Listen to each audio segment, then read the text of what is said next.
Langsung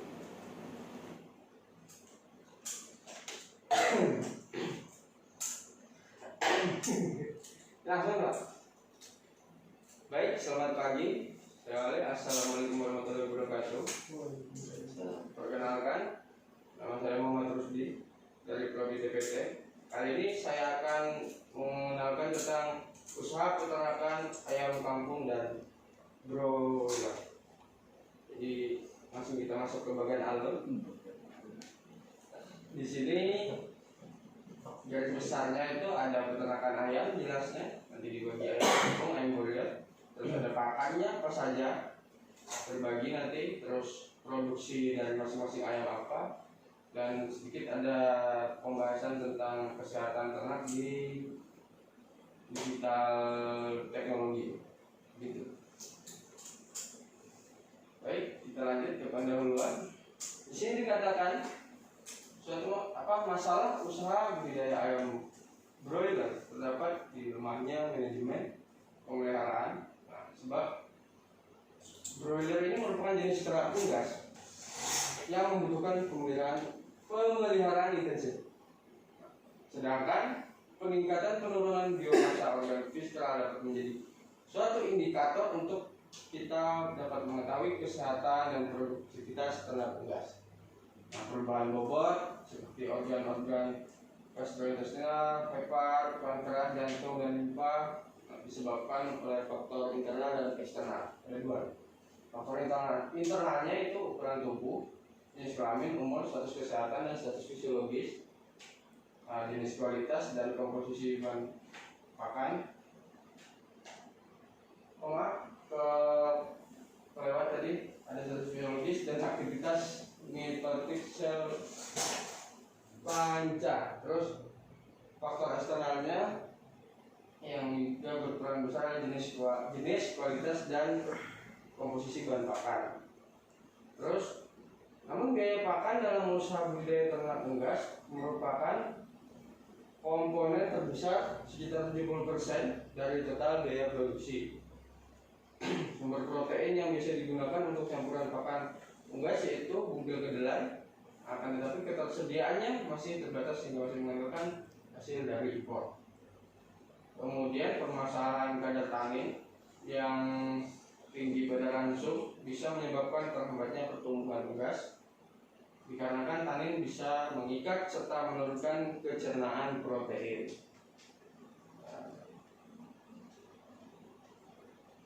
Dan untuk mencapai performa yang terbaik diperlukan ketersediaan protein dalam pakan. Protein berperan penting terhadap pembentukan daging.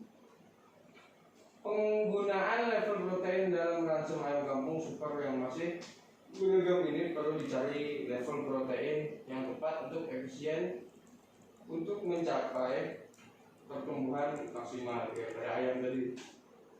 Sedangkan masalah penyakit merupakan salah satu risiko yang harus selalu dihadapi oleh peternak pastinya, khususnya yang pedaging. Setiap tahunnya gejala dan penyakit yang sering muncul dan terjadi pada ayam pedaging, namun tidak mengetahui dan membedakan gejala maupun penyakit pada ayam pedaging tergolong agak sulit karena masing-masing penyakit yang ada memiliki kemiripan gejala, katakan seperti itu.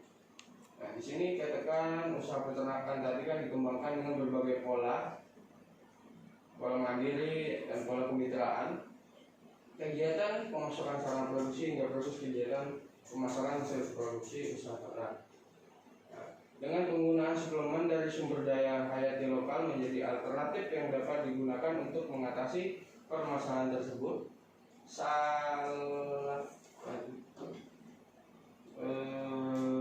Salah satu jenis bahan pakan dari sumber hayati lokal itu bisa dari tanaman kelor sebagai sumber pakan.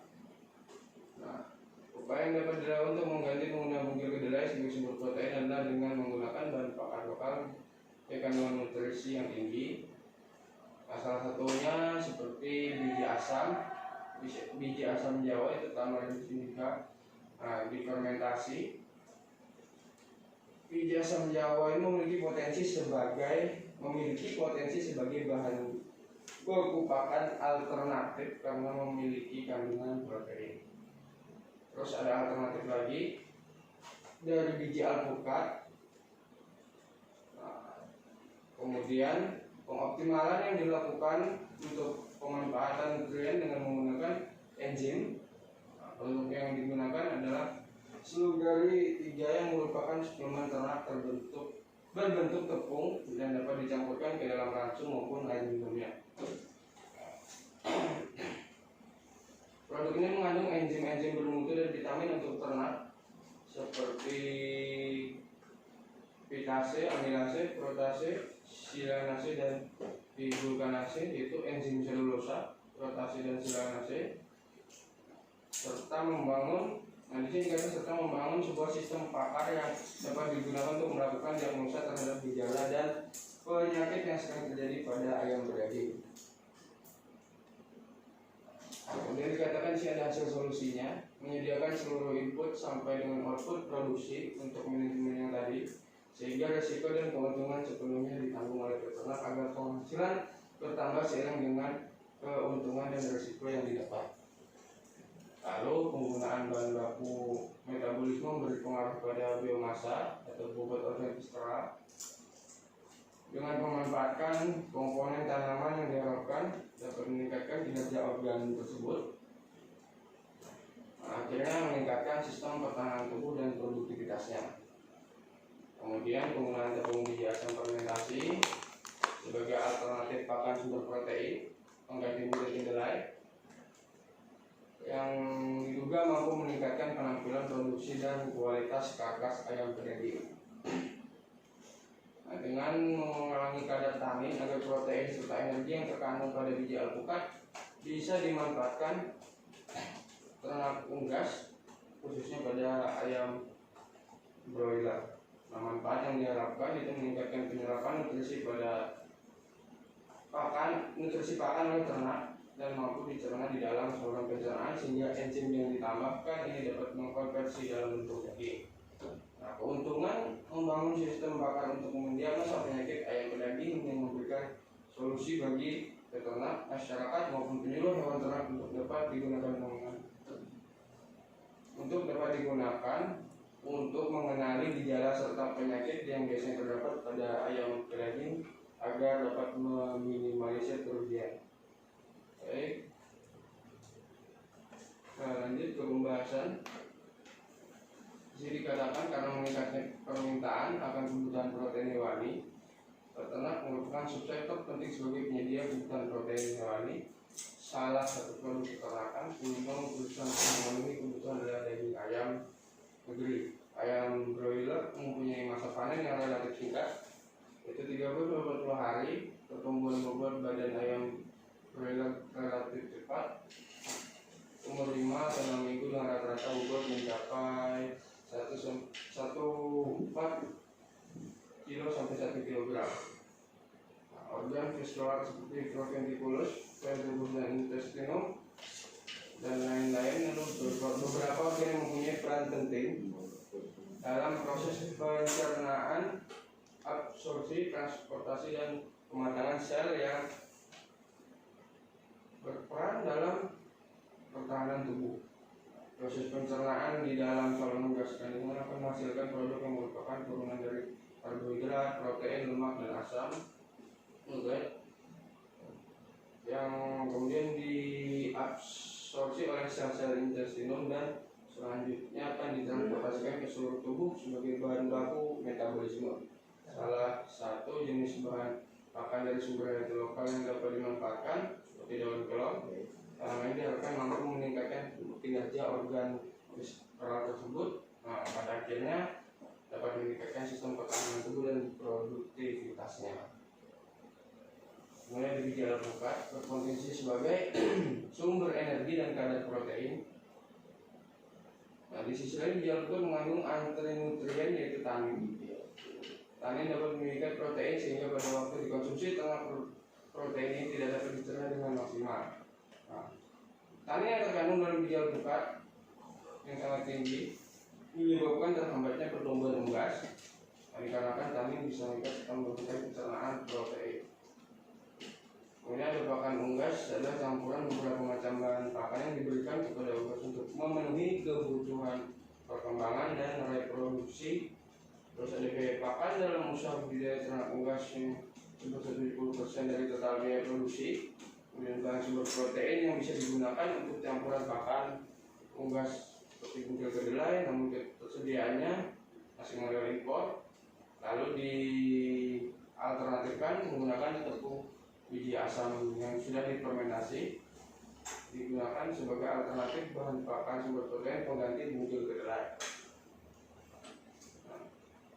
Diharapkan mampu meningkatkan penampilan produksi dan kualitas karkas ayam pedaging. Kandungan protein biji asam ini sekitar 22 sampai 31% dan karbohidrat sebesar 46 sampai 63%. Kata Widiawati dan kawan-kawan. Nah, protein merupakan nutrisi yang sangat penting bagi tubuh ternak. Penggunaan level protein dalam rasum ayam kampung masih beragam, jadi masih takarannya masih berbeda. Bahan pakan sumber protein yang diberikan juga harus mengandung asam amino yang lengkap tak berimbang sehingga penggunaan protein lebih efisien. Kemudian protein yang dikonsumsi akan disintesis menjadi asam amino dan digunakan untuk pembentukan daging sehingga bobot badan akan bertambah. Tambahan bobot badan sangat erat hubungan dengan asupan protein di dalam tubuh ternak yang diserap. Nah, kemudian di sini ada aplikasi sistem pakar yang digunakan pada masyarakat dan penyuluh untuk melakukan diagnosa penyakit ayam. Nah, sistem ini dibangun dengan fitur yang menampilkan solusi pengobatan penyakit dan pencegahan berdasarkan gejala-gejala yang telah dimasukkan sehingga ayam yang terserang penyakit dapat ditangani dengan tepat dan cepat sesuai dengan penyakit.